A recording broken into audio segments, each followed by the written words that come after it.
ये है हमारे पास वोल्टेज स्टेबलाइजर, है ना। ये हमारे पास है वोल्टेज स्टेबलाइजर और ये कंपनी है पगारिया का। तो आज हम करेंगे इसका अनबॉक्सिंग। सबसे पहले हम बता दें कि स्टेबलाइजर का काम क्या होता है। स्टेबलाइजर का मतलब होता है स्टेबल प्लस आइजर, यानी कि जो आपके वोल्टेज को स्टेबल करके रखे, जो आपके वोल्टेज को बना कर रखे, उसको बोलते हैं स्टेबलाइजर।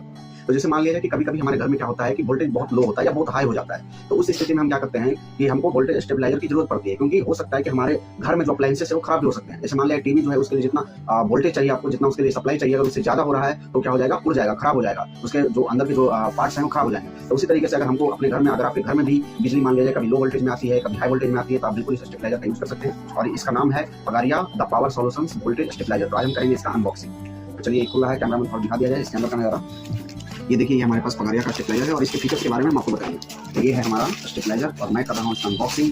धीरे धीरे इसको निकालते हैं और देखते हैं कि इसके अंदर क्या है। सबसे पहले ये आपको मिलेगा तार, ये लंबा तार, ये एक्सटेंशन है। आप जो है इसको दूर में कहीं पे अगर आपका बोर्ड लगा हुआ है तो बिल्कुल एक जगह फिक्स कर सकते हैं। और इसके पीछे में आप देख सकते हैं कि ये जो है ये आपका आउटपुट है। आउटपुट का मतलब होता है कि अगर जो भी आप अप्लायंसेस आप चला रहे हैं, मान लीजिए आप टीवी चला रहे हैं तो टीवी का जो प्लग है आप इसमें लगा सकते हैं। ये हमारे pass on off power button है और ये हमारे पास हाई वोल्टेज लो वोल्टेज करने का ऑप्शन है। मैं आपको इसको चला करके दिखाऊंगा। और ये हमारा आगे का है, ये आगे का पोर्शन है और आगे के पोर्शन में आप देख सकते हैं ये वोल्टेज को कम ज्यादा करने के लिए रेगुलेटर दिया गया है। और हमारे पास दो बटन है, एक ग्रीन बटन और ये जो हमारे पास रेड बटन। ये रेड बटन ऑटो कट के लिए है। मान लीजिए कभी वोल्टेज बहुत ज्यादा हाई हो जाता है तो आपके अप्लायंसेस खराब ना हो, इसलिए जो है इसमें ऑटो कट का भी ऑप्शन रहता है। और ये हमारे पास मीटर है। मीटर में आप वोल्टेज को नाप सकते हैं कि आपका कितना सप्लाई जा रहा है और यानी आउटपुट आपका कितना निकल रहा है। तो चलिए अब मैं करता हूँ इसको चेक, और चेक करने के बाद देखेंगे कि ये काम कैसे करता है।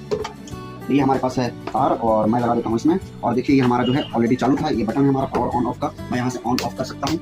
और देखिए ये हमारे पास ऑन है, ये ग्रीन बटन जल रहा है यानी कि हमारा ऑन है, ठीक है। अब देखिए इसमें वोल्टेज जो आपको कितना दिखाई पड़ रहा है, 100 और 200 के बीच में, यानी मात्र 150 वोल्टेज है। तो अगर कोई अप्लायंस आपको 150 वोल्टेज पे चलाना है तो आप बिल्कुल इस पोजीशन का यूज कर सकते हैं। लेकिन अगर आपको वोल्टेज धीरे धीरे बढ़ाना है तो आप देखिए कि इस तरीके से अब वोल्टेज ये बढ़ रहा है। अब देखिए वोल्टेज जो है कितना बढ़ गया, 170 वोल्ट हो गया। फिर देखिए वोल्टेज जो है धीरे धीरे बढ़ के 200 हो गया। फिर देखिए वोल्टेज बढ़ के धीरे धीरे जो है 220 और करेंगे तो यानी मैक्सिमम जो है ये इसका जो यहाँ पर जो इसका मीटर दिया गया है मैक्सिमम 300 वोल्टेज कर सकते हैं। लेकिन जैसा कि आपको मालूम है कि इंडिया में 300 वोल्टेज में कोई भी अप्लायंसेस नहीं चलता है। मैक्सिमम आपका 220 वोल्ट से 250 वोल्ट में आप कोई भी अप्लायंसेस को इंडिया में चला सकते हैं। तो ये हमारा स्टेबलाइजर है और मैं आपको इसके फीचर्स के बारे में बता चुका हूँ। क्या इसका फीचर से वोल्टेज को कम कर सकते हैं, ज्यादा कर सकते हैं, और मैं बताऊंगा कि इसका दाम कितना है, इसका प्राइस कितना है। तो इसका जब आप इस दुकान से लेते हैं, Sonu electronics and general store Naharpur Nawada, यानी इस दुकान से लेते हैं तो मात्र मैं आपको दूंगा ये 800 रुपये में, मात्र 800 रुपये में मैं आपको दे दूंगा, ठीक है। तो अगर मान लीजिए कि आपके घर में कोई अप्लायंस नहीं चल रहा है, ज्यादा वोल्टेज की जरूरत है या कम वोल्टेज की जरूरत है, तो आप बिल्कुल इस स्टेबलाइजर को खरीद सकते हैं। धन्यवाद।